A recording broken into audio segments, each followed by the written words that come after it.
दोस्तों, अमीर कौन नहीं बनना चाहता। पर अमीर बनने के लिए सबसे इम्पोर्टेंट बात क्या होती है?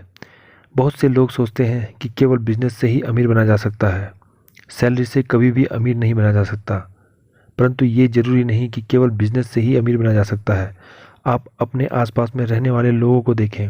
उनमें से कोई ना कोई ऐसा इंसान ज़रूर होगा जो सैलरी से ही अमीर बना होगा। ये बात ज़रूर है कि हो सकता है कि एक सैलरी वाले इंसान को रईस बनने के लिए कम से कम 20 या 25 साल लग जाए, लेकिन वो बनता ज़रूर है अगर उसमें एक डिसिप्लिन की भावना हो तो। किसी भी व्यक्ति में, चाहे वह बिजनेस करता हो या फिर नौकरी करता हो, यदि उसमें फाइनेंशियल डिसिप्लिन है तो उसमें सेविंग करने की आदत ज़रूर होगी। और इस सेविंग को सही जगह यदि इन्वेस्ट किया जाता है तो आने वाले कुछ सालों में वह व्यक्ति करोड़पति आसानी से बन सकता है। परंतु अधिकांश लोगों में फाइनेंशियल डिसिप्लिन ही नहीं होता, क्योंकि वे सुनते आए हैं कि यदि अपनी इनकम का 20 से 40% तक सेव करते हैं तो ही हम अमीर बन सकते हैं। और क्योंकि एक यंग एज में एक यंगस्टर की इनकम बहुत कम होती है, तो वो ये सोचता है कि यदि अभी तो कुछ बचता ही नहीं, जब बचेगा तब सोचेंगे। और जब तक वह व्यक्ति इस सोच से बाहर निकल पाता है तब तक कई साल निकल चुके होते हैं। और जब तक उसे सेविंग और इन्वेस्टमेंट की इम्पोर्टेंस का ज्ञान होता है, वह अपने कई साल बर्बाद कर चुका होता है। और अर्ली एज में इन्वेस्टमेंट ना कर पाने के कारण उसे कंपाउंडिंग का बेनिफिट नहीं मिल पाता।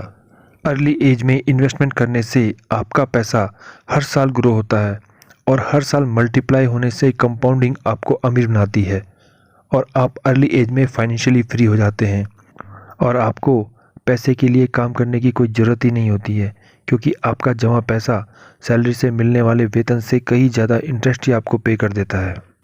आज आप या तो यंगस्टर हो सकते हैं या फिर आपकी एज 40 के आसपास हो सकती है। यदि आप यंगस्टर हैं तो आपके लिए फार्मूला 1 इम्प्लीमेंट होगा, और यदि आप 40 के आसपास हैं तो आपको डिसअपॉइंटेड होने की कोई ज़रूरत नहीं है, क्योंकि आपके लिए फार्मूला 2 काम करेगा, जिसे हम फार्मूला 1 के बाद समझेंगे।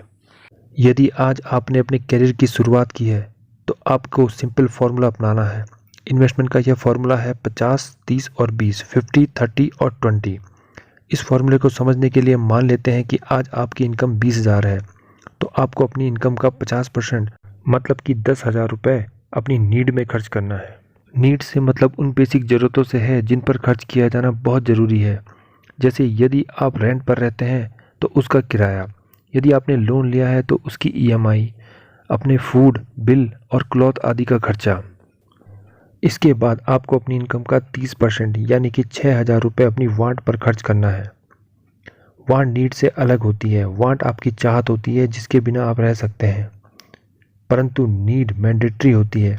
वांट जैसे कि कार खरीदना, महंगे कपड़े और महंगे मोबाइल, वांट पर खर्च करना आवश्यक नहीं होता, परंतु क्योंकि आप यंग एज में हैं, आपकी कुछ इच्छा है, इसलिए आप 30% इस पर खर्च कर सकते हैं। क्योंकि हमने एग्जाम्पल के लिए आपकी सैलरी 20,000 रुपये ली थी, तो अब हमें अपनी सैलरी का बचा हुआ हिस्सा 20% यानी कि 4,000 रुपये इन्वेस्टमेंट करना है। इन्वेस्टमेंट क्यों ज़रूरी है, ये तो आप इस बात से समझ सकते हैं कि गवर्नमेंट प्राइवेटाइजेशन करती जा रही है। प्राइवेट में तो क्योंकि पेंशन है ही नहीं, अब तो गवर्नमेंट जॉब में भी पेंशन नहीं रही है, तो आने वाला समय कैसा होगा इसकी कोई गारंटी नहीं है। इसके लिए इन्वेस्टमेंट बहुत ज़रूरी है। भविष्य में अपनी पेंशन के लिए, बच्चों की पढ़ाई व शादी के लिए व इमरजेंसी के लिए आपको इन्वेस्टमेंट करना है। आपको पेंशन के लिए एनपीएस और अन्य गोल के लिए म्यूचुअल फंड और शेयर मार्केट में भी इन्वेस्टमेंट करना चाहिए। अब हम ये मान लेते हैं कि आपने लगभग 40 की एज तक कोई भी इन्वेस्टमेंट नहीं की है या फिर ना के बराबर की है, तो आपके लिए फार्मूला 2 काम करेगा, जो कि है 40, 20 और 40। क्योंकि आप आज लगभग 40 साल के आसपास हैं, तो आपको ज़्यादा से ज़्यादा इन्वेस्टमेंट पर ध्यान देना है ताकि आपका फ्यूचर सिक्योर हो सके। आपको डिसअपॉइंटेड या घबराना नहीं है।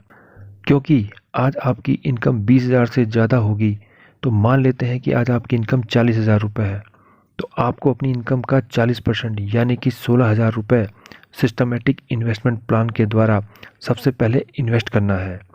अब क्योंकि आपके पास एक लिमिटेड इनकम बचेगी, तो आपको अपनी बची हुई लिमिटेड इनकम का 20% यानी कि 8,000 रुपये अपनी वांट पे खर्च करना है, जबकि शेष बची राशि यानी कि 40% 16,000 रुपये आपको अपनी नीड पर खर्च करना है। क्योंकि आज भी आपके पास अभी 20 साल बचे हैं आपकी रिटायरमेंट के लिए, और 20 साल तक आप एक बहुत बड़ा कॉर्पस इकट्ठा कर सकते हैं ताकि आपकी आने वाला भविष्य सिक्योर हो सके।